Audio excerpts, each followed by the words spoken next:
tombeau, visiter le tombeau du Saint-Sépulcre. Le Saint-Sépulcre, donc c'est l'église où, dans la tradition chrétienne, se trouve à Jérusalem le tombeau du Christ. Hein. Donc elle est représentée ici sur le plan, hein, l'ensemble de la ville est figuré ici de façon ronde. Donc on a la ville de Jérusalem, pardon, le Saint-Sépulcre qui est représenté ici, et qui montre bien l'association donc de cette logique de pèlerinage et de conflit à la fois. C'est pas une volonté d'affronter les musulmans au départ, c'est de prendre Jérusalem et faire en sorte que Jérusalem reste entre les mains des chrétiens, mais évidemment, puisque la ville est sous domination musulmane depuis plus de 400 ans, il est logique que les musulmans se défendent et que ça se transforme en conflit bien évidemment. Voilà. إذا هي الصورة ثلاثة تشرح لنا كيف يشوفوا المسيحيين الحروب الصليبية. هن أصلا صوروها بهذا الشكل. هذا تصورهم عن الحروب الصليبية. هون بهاي الصورة بنشوف الجندي الصليبي حامل رمحه وعم يطلق فيه أو عم يطلق رمحه على جندي آخر من الطرف اللي هن بيسموه الطرف المعادي وعم يجرحه. الفكرة بالدرجة الأولى كانت هي أو الهدف كان هو الحج، بس هذا الحج رافقه عنف دموي. يعني ما كان الهدف الحرب بذاتها، وإنما لقوا حالهم إنه يعني موجودين ضمن لأنه طبيعي إنه من المنطقي إنه المسلمين كانوا يدافعوا عن القدس، فهن ورايحين يعملوا هذا الحج الديني باتجاه المعابد والكنائس وخاصة من قبر السيد المسيح اللي كان هو هدفهم الأساسي، الحج باتجاه قبر السيد المسيح الموجود بمدينة القدس والأوابد المسيحية. وكان الهدف الأساسي أيضا أنه يوضعوا يدهم على مدينة القدس، وهو كان شيء غير منطقي بالنسبة للمسلمين، فاستدعى من المسلمين دفاع عن النفس، فصار في تحول البيلغريناج اللي هو مصاحبه عنف من نوع ما إلى صراع بين الطرفين. Voilà, donc il n'y a absolument pas la conscience qu'il s'agit d'une ville qui est intégrée depuis plusieurs siècles dans un Proche-Orient, dans un Mashrek musulman, donc depuis de nombreuses années. Voilà, alors on peut passer à la diapo suivante. Donc je vais vous présenter... non, c'est celle d'après. Encore. Donc je vais vous présenter... Voilà. Dans un premier temps, des négociations donc, suite à la victoire, c'est-à-dire la victoire d'un camp sur un autre, donc des négociations qui s'intègrent dans cette logique de conflit. Hein. Donc comme je l'ai indiqué, pour marquer la fin de ce conflit, et c'est une fin qui est jugée provisoire, parce qu'on pense reprendre le conflit. Et c'est une idée qui est partagée tant par les chrétiens que par les musulmans. J'enchaîne tout de suite avec l'idée suivante puisque ça figure sur la diapositive. C'est le cas donc de la 7e croisade. Je vais vous parler donc de différentes croisades, deux principalement, et puis ce qui se passe tout à fait à la fin de cette période, pour parler surtout de ces négociations. Mais alors je ne vais pas le faire dans l'ordre. Hein. Je vais d'abord parler de la 7e croisade et puis je vais revenir en arrière avec la 6e. Vous allez comprendre pourquoi. Donc la 7e croisade, c'est vraiment un exemple de croisade guerrière, un peu comme celle du XIIe siècle, la première, deuxième et troisième en particulier.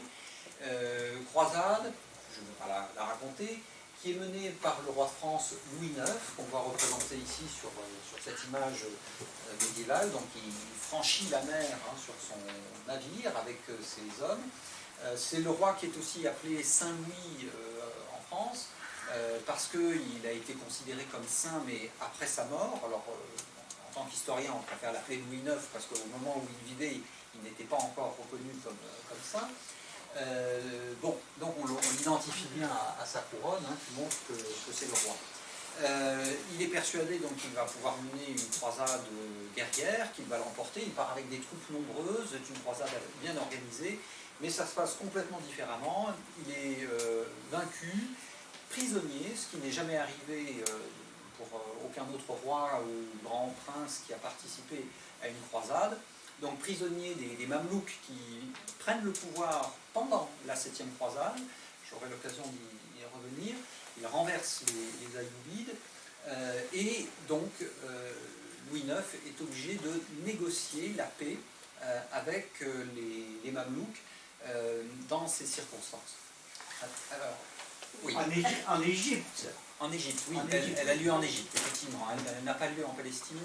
L'expédition est dirigée vers Damiette, la ville de Damiette, que les croisés prennent. Dans un premier temps, l'expédition tourne à l'avantage des croisés, mais rapidement, après la bataille de Mansoura, ou pendant même la bataille de Mansoura, les choses se retournent et ce sont les troupes mamelouks en particulier qui parviennent à vaincre Louis IX. إذا بهي الصورة هو ما رح نحكي عن الحروب الصليبية بالترتيب، رح يبلش فيها من الحرب الصليبية السابعة ورح تشوفوا هلا ليش. بالحرب الصليبية السابعة اللي قادها الملك الفرنسي لويس التاسع، وهون فينا نشوفه بقارب باتجاه مصر لا يفرض سيطرته، وكان متخيل انه رح تكون الامور يعني بالنسبه له خلص هي ضمن القبضه تبعه، واخذ معه جيوش، وحتى يعني وصلت الامور لانه سمي او لقب بسان لوي او القديس لويس، نظرا لاهميه الحمله اللي كان قائدها هو. بس وصل على مصر جرت الرياح بما لم تشتهي السفن، ولقى حاله أسير عند المماليك وسجين عندهم، وخضع او اضطر انه يخوض معهم مفاوضات، كانت يمكن هي المفاوضات الاولى من نوعها من شان الدخول في معاهده السلام. C'était dans la ville de Mansoura. Oui. بالمنصورة هزموا المماليك وأسروا. Il était prisonnier là-bas. Oui, c'est ça.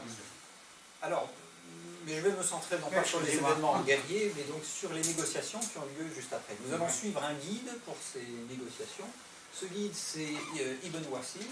Ibn Wassil, donc, qui était d'abord cadi, donc juge, mais qui a aussi été, on peut dire, diplomate, puisqu'il a été envoyé en tant qu'ambassadeur du futur sultan mamelouk auprès de Manfred, le fils de l'empereur. J'aurai l'occasion d'en reparler, mais très rapidement.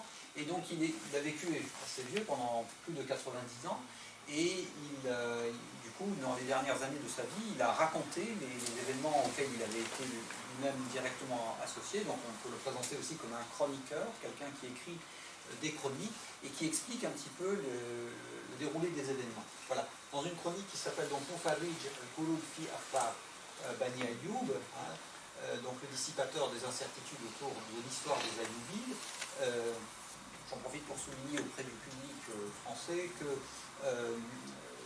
ça rime donc dans le titre en arabe, Al-Qulub rime avec Ayyub, ce qu'on perd évidemment dans la traduction. Voilà, donc c'est une chronique qui est rédigée vers la fin de sa vie, autour des années 1280, et qui va nous permettre de voir comment il explique ces négociations dans le cadre de la 7e croisade. Peut-être pour juste pour éclaircir à nos amis, les Bani Ayoub, c'est-à-dire que ce sont les descendants de Saladin. Les Ayyoubides. Voilà, les Ayyoubides, c'est juste quoi. Je vais en reparler. Oui, il est syrien. Il est syrien. Oui, bien sûr. Il est de Hama. Il est de Hama. Il est de Hama. Pardon de l'avoir oublié.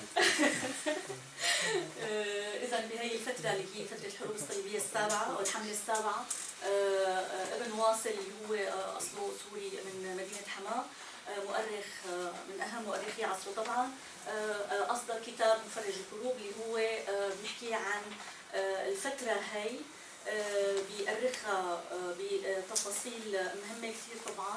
واحد من أهم الكتب اللي بتأرخ لهذيك الفترة هو مفرج القلوب، واللي بيحكي فيها أهم شيء عن المعاهدات اللي نشأت بتلك الفترة بين المماليك وابنه للملك لويس الفرنسي. Voilà, alors on va pouvoir passer à la diapositive suivante. يعني هو عايش الأحداث. عايش الأحداث. هاي مهمته. Voilà. Donc, à l'issue de ces négociations, voilà ce que nous dit Ibn Wassil ces contacts, de ces négociations, avec les mots qu'il emploie. Donc j'ai repris certains... j'ai mis en parallèle, hein, comme vous le voyez, le texte arabe.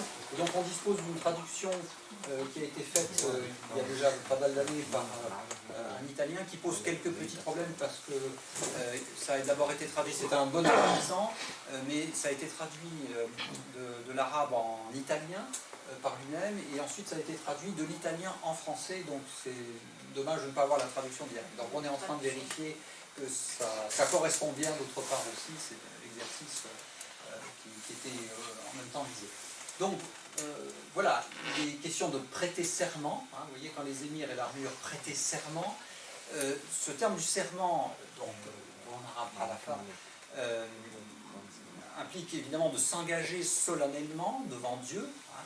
Ça veut dire que les chrétiens et les musulmans doivent s'engager chacun par des formules spéciales qui malheureusement n'apparaissent pas ici, hein, mais on va essayer de voir quelles pouvaient être ces formules. Mais en tout cas, il y a eu cette logique du serment, et donc que l'arrangement fut accepté, comme nous l'avons dit, on reprit les discussions, donc on voit qu'il y a eu déjà tout un cycle de discussion, de dialogue, hein, qui est rendu par le terme de hadith, hein, en arabe, donc on peut traduire par discussion, parole, hein, avec le roi de France, hein, j'y reviendrai. Bon, sur la reddition de Damiette, donc le but, en gros, c'est de rendre Damiette, qui a été prise par les Français, les croisés, pour libérer le roi de France et en grande partie son armée. Donc c'est ça le principe de la négociation, c'est relativement simple. Sur la reddition de Damiette aux musulmans, je prends juste la suite, l'émir Hussam ad-Din ibn Abi Ali fut délégué pour ces négociations, donc pour ces négociations, tout étant d'accord pour s'en remettre à ses avis et conseils, etc., pour son expérience bien connue. Il y eut donc des conversations, hein, conversation ici donc, qui est traduite du terme Mu'ala, conversation répétée entre le roi d'écran. Donc on voit bien qu'il y a des logiques de discussion longues, hein, puisque c'est jamais simple évidemment de s'entendre dans ces circonstances, entre le roi d'écran et lui, et on arriva à un accord, ittifaq, un accord, Damiette serait rendu au roi et le roi pourrait s'en aller librement. Donc on voit qu'il y a une insistance dans ces quelques lignes sur ces logiques de discussion et d'accord, même si on n'a pas le détail malheureusement, mais il y a une nette insistance sur ces logiques de discussion et de dialogue. إذا بهذا المقطع من مفرج الكروب اللي حكينا عنه اللي هو بيأرخ للمفاوضات بين المماليك والأطراف اللي بتمثل الملك الفرنسي أو ملك الفرنجة مثل ما كانوا يسموه العرب بتلك الفترة. بنشوف داميان حط الخطوط الحمر والزرق على الكلمات اللي هي الكلمات المفتاحية بالمعاهدة، واللي هي حقيقة هي بتمثل أو بتبين كيف جرت المفاوضات بين الطرفين، شو أهم شيء كان عم يصير يعني، أو اللي طبع الفترة هذيك بشكل أساسي حلف، واللي هو بيمثل إنه الطرفين أقسموا أو حلفوا أيامين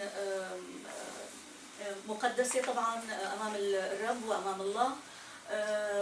عندنا الحديث واللي هو معناه ديسكسيون بالفرنسي، واللي هو بيبين كمان قديش خاضوا مفاوضات بين الطرفين مع الملك ريد فرانس. العرب بيسموه ريد فرانس، هو يعني كناية عن الغواد الفرنس، بيختصروا بهي الطريقة. عندنا كلمة نيغوسياسيون مثل ما قلنا هي المفاوضات، عندنا اتفاق الأكور، وعندنا الكونفرساسيون اللي هي محاورات. وهذا يعني شوفوا على مدى النص كاملا بنشوف حديث، اتفاق، محاورات، اتفاق، من اجل الوصول فيما بعد الى الشيء اللي بيطمحوا له كانوا المماليك، واللي هو اعاده دمياط الى الحكم المماليك من بعد ما سيطروا عليها الصليبيين، من اجل الافراج عن الملك الفرنسي اللي وقع اسير بين ايديهم. سان لوي. Ou Louis IX. Voilà. Bon, je crois que tu l'as dit en arabe, mais donc il y a cette formule qui est étonnante en arabe, hein, pour parler du roi de France.